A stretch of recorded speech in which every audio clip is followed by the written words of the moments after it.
Man, is it me or are we in an episode of Black Mirror? Well, let's get into it. All right. So let's break down how a political funding fight just turned into the world's most chaotic travel vlog starring unpaid agents, angry passengers, ICE with no training, and Congress pretending not to hear the boarding announcements. So here's where we are. The Department of Homeland Security has officially run out of funding for TSA agents. Weird they got funding for ICE, though. The TSA agents haven't been paid in over a month. That's 50,000 security officers working, or at this point, not working for $0. Lines at Houston's Bush Intercontinental stretched to 2 hours, and Atlanta hit a 3 to 4 hour average wait time. Half of TSA didn't show up in Houston one day, and 38% in Atlanta the same week. That's not just a staffing issue, that's a full-on structural collapse, bro.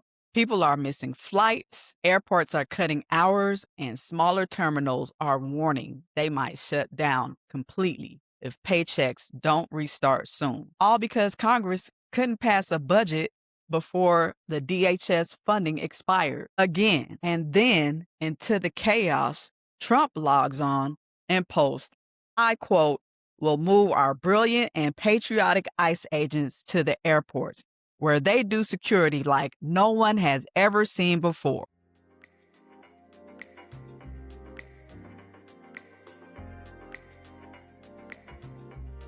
We got ICE at all. Well, ICE is at 13 airports. So you got some that's shown here at Houston Bush Airport. We're looking at some in Atlanta.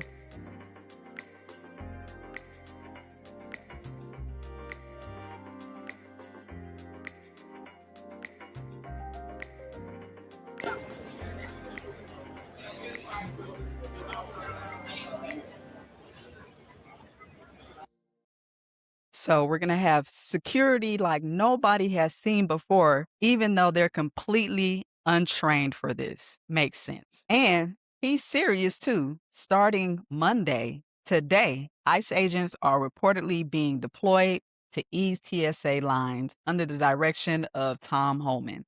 The logic here is simple. They're law enforcement.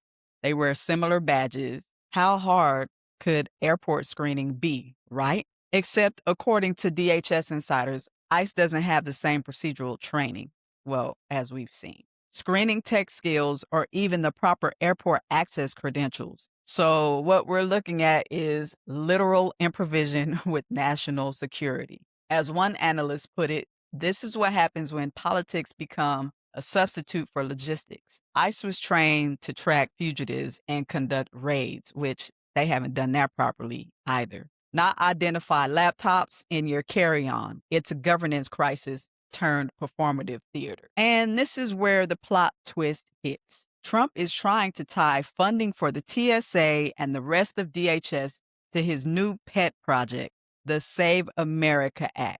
Sounds patriotic, right? But inside the bill are immigration enforcement boosts, ICE expansion clauses, and border wall funding triggers. So basically, you can't he won't pay TSA unless you also sign off on Trump's immigration agenda.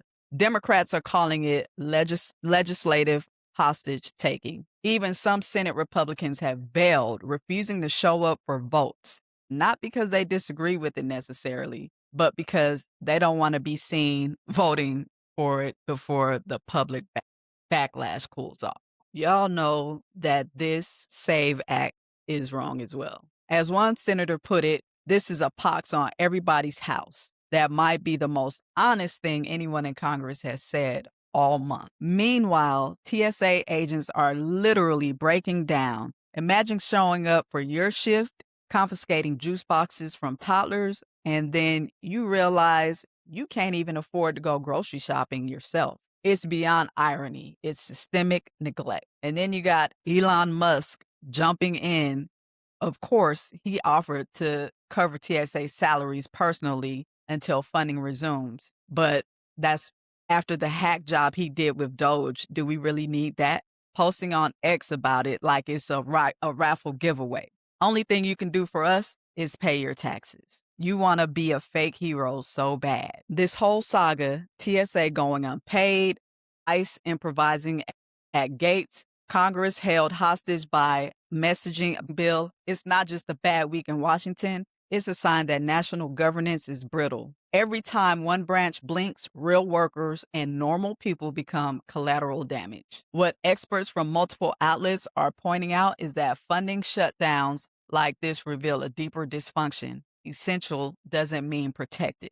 When pay fails, so does the idea of public service. What's collapsing isn't just airport efficiency, it's trust, and that's the part no one will be able to screen for once the crisis ends. So next time you're waiting barefoot in a 90-minute security line watching ICE agents double check a stroller, remember this isn't random chaos. It's the physical manifestation of a broken political process. Trump gets to look like he's taking action. Republicans avoid accountability by skipping roll call. The Democrats look reactive instead of proactive, and you, the traveler, you're the footage in someone else's campaign ad. So, yeah, today's gonna be wild. ICE at the checkpoints, TSA at home watching Netflix, and Congress still arguing over who forgot to sign the rent check.